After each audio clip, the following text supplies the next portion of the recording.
Hey guys, welcome back to Room Schoolhouse, and we have with us a book that you might have seen us talk about before. It's called the Stansberry's Elementary Catechism of the United States Constitution. And an elementary catechism of the Constitution, yeah, that's got to be like what, first, second, third grade? seems a bit excessive for learning the Constitution, whereas I think right when I was in third grade, I was still trying to color inside the lines, largely. Yeah, I'm still trying. Right? So an elementary catechism on the U.S. Constitution also seems very pertinent today, considering with all the craziness we're seeing with lockdowns and shutdowns and masks and all the government's doing, or the president, and we hear things about elections and then mail-in ballots, and there's so much going on.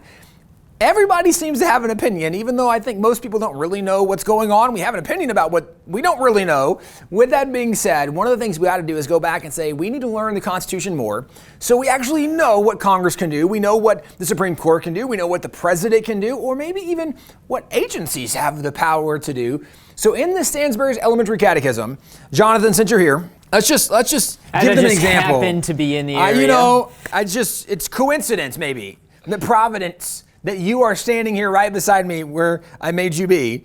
So I have several places highlighted going through this where it walks through almost in kind of a building block sequence of the Constitution, that basic foundation, what kind of government armory, how does it work, and it builds all the way up. So as you get going, there's certainly a lot of details that it walks almost systematically through the Constitution. But starting off, how was this country governed?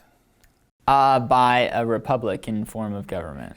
Yes, it is a republic and is governed by persons whom the people choose from time to time to make the laws. Was it always a republic? No, it wasn't.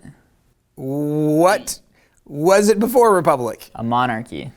Okay, so that would be correct. They say states were formerly colonies. What do you mean by colonies? And then it goes through going back to Great Britain. So it really even covers a lot of the history behind it. So it's not just the what it says, but in a lot of cases, it's even the why it does. Very much. And part of a catechism is it asks a question and it gives the answer so that you're learning to think through how that works or why in some cases that answer comes. Here's where it gets more interesting. And just to give you an idea of how challenging, this is an elementary catechism, right? But how challenging some of these questions are. May members of Congress be arrested, that is, seized by a sheriff or constable, for debts they owe while they are attending to their public duty? For owing money, I wish. They owe all of us money. Give me my taxes back. Most of Congress would be in prison right now. But no, I don't think they're able to be seized for debts owed. Okay, they're not able. Now here's the answer. Their duties of so much value to all, the Constitution will not allow them to be arrested while governing and returning from their home to the place where Congress meets, nor while attending there, except in 3 cases. So Jonathan, what are those 3 cases?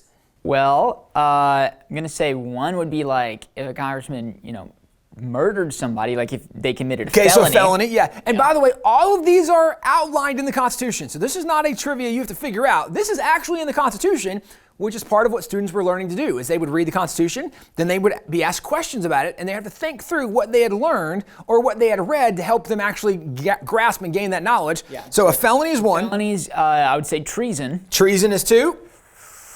Third one, Russian collusion. It's really close. The third one's actually a breach of peace, which is not that far from Russian collusion. Maybe like rioting? Because if you are stirring up like domestic insurrection, right? If you are doing things with other nations and governments, it's very, very interesting. Oh, that's interesting. A breach of the peace.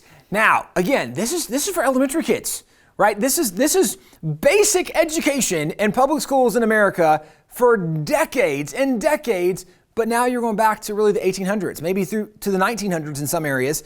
And let me just flip a little further back. Another question. Oh man, I thought that was the last one. When the United States have cause of complaint against another nation and yet do not wish to go to war, is there any other measure they can take to compel that nation to do them justice? The threat of atomic bombs. Oh, no. It's a good thought. I mean, we've had a lot of things you can look at, right? President Trump has done tariffs. There's a lot of things we've done. I would have said tariffs. My real answer would have been tariffs and sanctions. So the answer is, according to the Constitution, yes, Congress may issue letters of marque and reprisal. Oh. Now, let's just pause for a second. What third or fourth grader is going around being like, yeah, we should issue a letter of marque and reprisal? I can't even say it right. Marque and reprisal. Now, Tim, what is a letter of marque and reprisal for somebody, say hypothetically, if somebody doesn't know what that is? So let's say like there's a third or fourth grader watching and they're like, I don't know, because obviously all the adults, we know exactly. Of course, we know. We definitely didn't just look it up. No, we actually even could have just read the answer in the book, right? So here is the answer as it follows up.